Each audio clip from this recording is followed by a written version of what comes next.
support his administration. This is a tactic that was used by the colonialists with the collaborators who searched earth policy and torched buildings and businesses and blamed it on the Mau Mau. This divide and rule tactic will not work, Mr. Ruto. We know that in Meru, they want to use this mayhem to blame Mithika Linturi.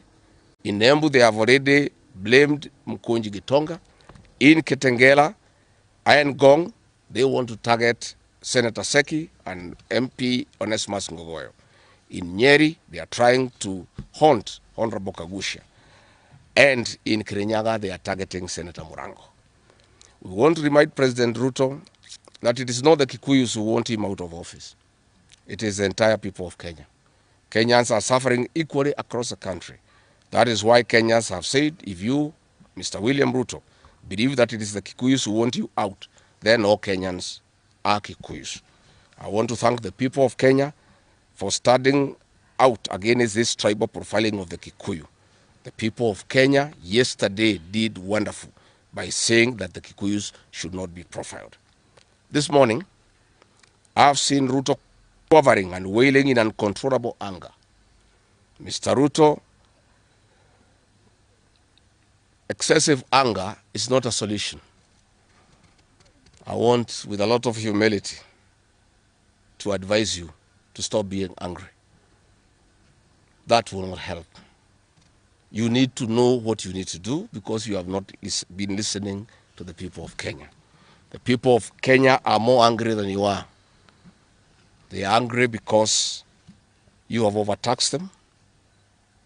There is wanton corruption. There is abductions and extrajudicial killings. There is ethnic profiling and other ills that bedevil your administration. If you want to be calm, please abolish the housing levy and give dignity to the payslip. I have heard you saying that you cannot give jobs to the young people. Please restore the dignity of the payslip. Restore the capacity of the middle class. The middle class will give jobs to these young people. Stop killing and profiling the young people. Listen to them.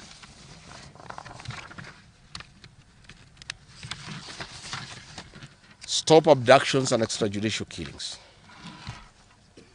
Abolish, disband the killer squad of 101 officers at Danudin Haji. Give hustlers the jobs that you promised them. Mr. William Ruto, you are the one who promised. You cannot cry today that you have no solution, saying that other presidents have not been able to do it. You are the one who promised these young people. Stop police brutality. Stop abductions and illegal detentions. Get the hustlers from the bottom of the economic pyramid as you promised. Yes, Mr. President, we agree there were other presidents before you, as you have rightly stated. And true, they never went through what you are experiencing today. May it please you to know that the reason why Kenyans really had problems with them, Kibaki and Uhuru Kenyatta were guided by the Constitution and the rule of law. They did not capture our constitutional institutions to work for them instead of working for Kenyans. They never killed children. They never attempted to build churches in State House. They never organized militias to destroy people's property and kill them. That is why you have a problem. And we also want to remind you that Kibaki had a difficult time from you, William Ruto. Videos are everywhere. You cannot say that Kibaki did not face resistance. It's on record that you gave hell to President Kenyatta for 5 years. So it is hypocritical for you to allege that Kibaki and Uhuru Kenyatta had a very easy time. Most of the problems Kibaki and Uhuru Kenyatta had came from yourself and is on record. We want to advise you that the one-term movement is not getting you out of power outside the Constitution. Mr. President, nobody wants to throw you. Nobody wants to overthrow your government. Nobody wants you out of power through unconstitutional means. Mr. President, I and the people we work with are on record. We want to remove you from State House through the ballot in 2027. This narrative you are creating that there is an attempt to overthrow your government is for you to have the opportunity to use the Terrorism Act to profile communities, and to persecute leaders who are opposed to your administration. Please relax. We want you to serve your one term.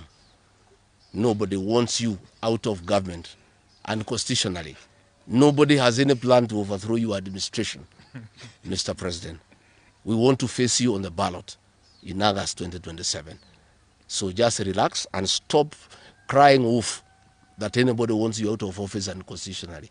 There is no leader here who is planning a coup, and none has the capacity.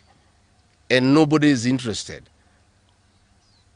The leaders in this country, and indeed 95% of the Kenyan population, want to humiliate you at the ballot. They will relish that moment. None of them would want you to go out through any other method, unless, of course, you decided to resign on your own volition. So please stop creating this narrative. This narrative is to enable you to use anti-terrorism law to persecute leaders and to persecute the Kikuyu community. If you speak out on